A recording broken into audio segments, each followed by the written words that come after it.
welcome back to another video. Today I'm going to talk to you about the most common iPhone photography mistakes that you could be making and how to correct them.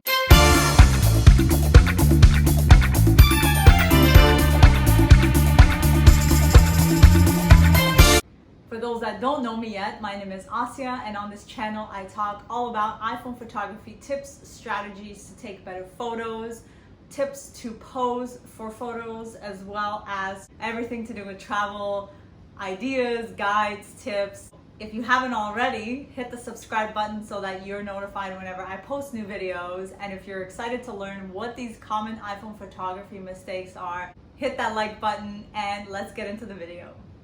Now, these are common photography mistakes, but they're not necessarily only for iPhone. Some of them are specific to iPhone, others are mistakes that you can really make on any camera that you're using. If you keep making the same mistake, your photos are not going to improve. So I'm here to shed some light on what these mistakes could be and how to correct them. And the first mistake might be quite obvious, but it is not cleaning your lens, because you're holding your phone and you're constantly leaving fingerprint marks all over the lens. Before you take the photo, make sure to always clean your lens. Second mistake, and that is when your subject or your whole photo is not in focus and blurry. The way to correct that is on your screen. If you just tap on the subject or the area that you want to focus on before you take the photo, that will correct it, and it'll make sure that your subject is always in focus. The other thing you can do is, so that you don't have to keep readjusting the focus, if you know that the focus is not going to change, is just tap and hold on the screen and it'll lock the focus in the area that you just tapped, and then you don't have to keep adjusting it. And the third mistake is using zoom. This is one of those mistakes that's very specific to iPhone and even some other smartphones that don't have a high quality zoom. I would stay away from zoom completely. What you would want to do is just try and move physically closer to the subject, or rearrange your camera closer to you if you're using a tripod or you're asking a person to take your photo, unless you're taking a photo of something just for your own archives and you don't really care. But if this is for your photography, your art, your business, then avoid using zoom completely, because the photos will not turn out. The only time that you can use zoom on an iPhone, and really don't go past the 2x mark, because then it really starts to decrease the quality, is if you're taking a photo of a landscape. You don't want to get too close, because again, it'll reduce the quality. But if you do 2x, it won't look as bad. And the fourth mistake is not editing your photos. And this is a big mistake, because there's a wrong mindset and a misconception around editing. But editing is so important. It is what differentiates you from an amateur. It is what gives you your specific style and differentiates you from other photographers. And it is really the icing on the cake. Maybe back in the day when, there was film photography and really your only editing was developing that photo in the darkroom, but now it's evolved and we have all this software and technology to really make the photo more artistic. And that's why editing is so important. Make sure to always edit your photos, even if it's slight adjustments in terms of brightness, contrast. You need to find your personal style and what you like.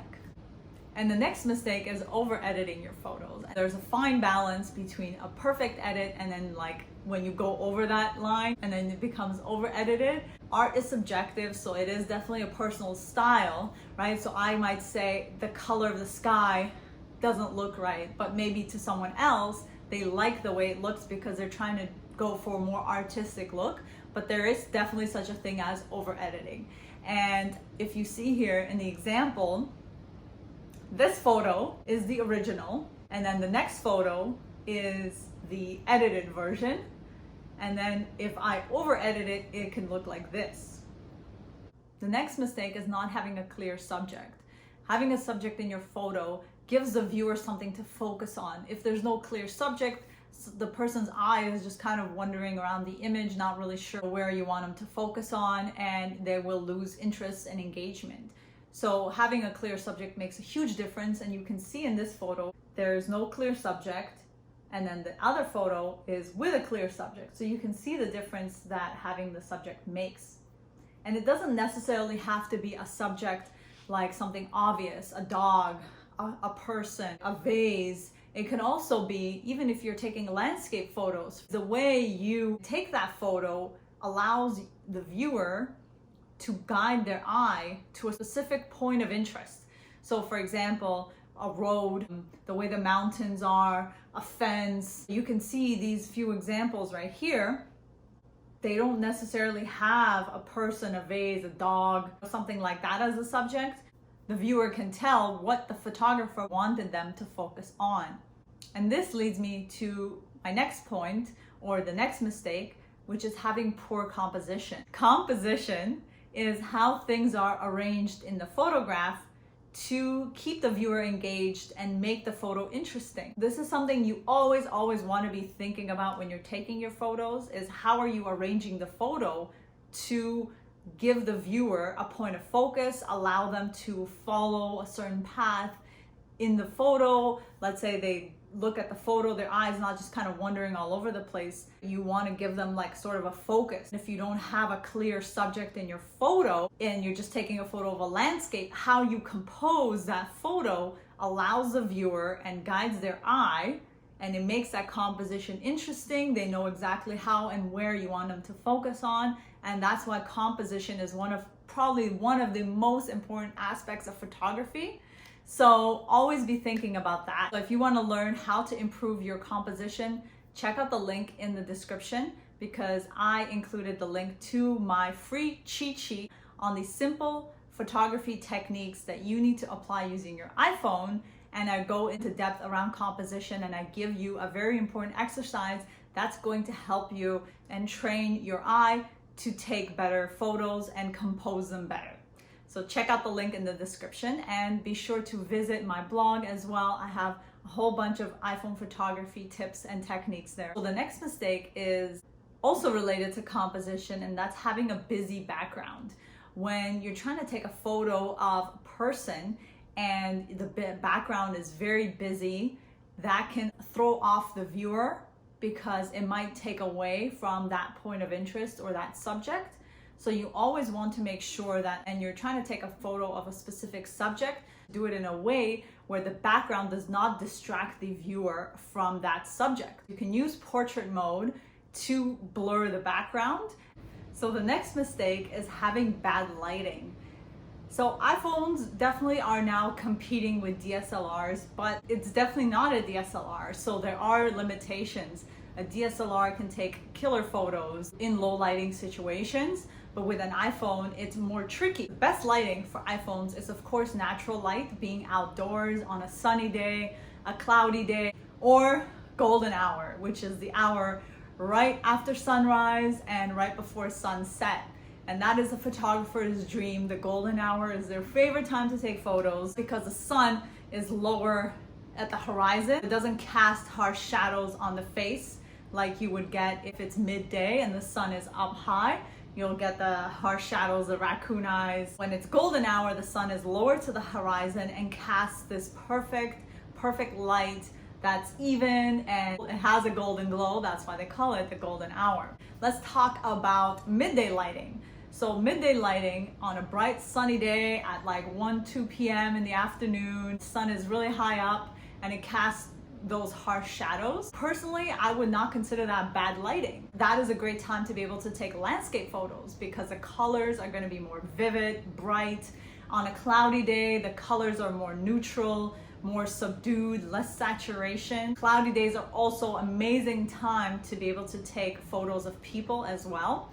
Now, if you're taking a photo of a person on a bright sunny day, it's not impossible, and I have taken many photos on bright sunny days, and there's ways around it. Some people might say don't avoid that, don't take photos of people during that time, but I personally disagree. Yes, you can definitely take it. As a beginner, it may be a bit more challenging, but it's not impossible.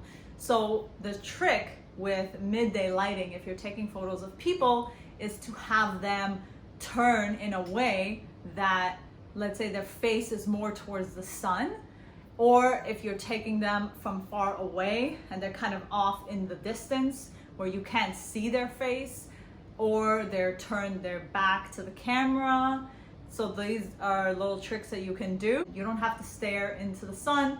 close your eyes, pretend to be all like more dreamy photos, like so have some fun with it. You don't have to be staring in the sun and getting blind. The next mistake is when you're taking photos of people or someone takes a photo of you and there are trees or poles or wires coming out of someone's head, and sometimes you're not paying attention to that. I know I've made that mistake a ton of times. As you can see in this photo here, I didn't realize there's something coming right out of my head. You can fix it later on in the editing, but it's more tedious. So it's better to get the shot right from the get-go. So if you see here, I edit it and that's what it looks like. I try to remove that. You try and get the shot right the first time around. All you have to do is just change up the angle or where you're standing or where the camera is, and then it will make the difference, as you can see here. So the last and final mistake is cutting off people's limbs in the photos. And I've been guilty of this. I still do it sometimes. And it's something that you have to be super conscious about, and it's hard if someone else is taking your photo that's not a photographer, doesn't know anything about photography. They might end up cutting off your limbs out of the shot by accident. When you're taking the photo of someone else, don't cut off their limbs that are supposed to be in the shot and then they're just chopped off. As you can see in this example, you know, you can tell that foot was supposed to be in the photo. And there you have it. These are the most common iPhone photography mistakes with my tips on how to avoid them. And let me know in the comments if you learned something new, if there's one mistake that you're guilty of doing all the time, even though you're very aware of it. I know we all have them. For me, it's the cutting off the limbs part. Be sure to come say hi on Instagram and tag me in your photos. I'd love to see your work. Until next time, bye for now.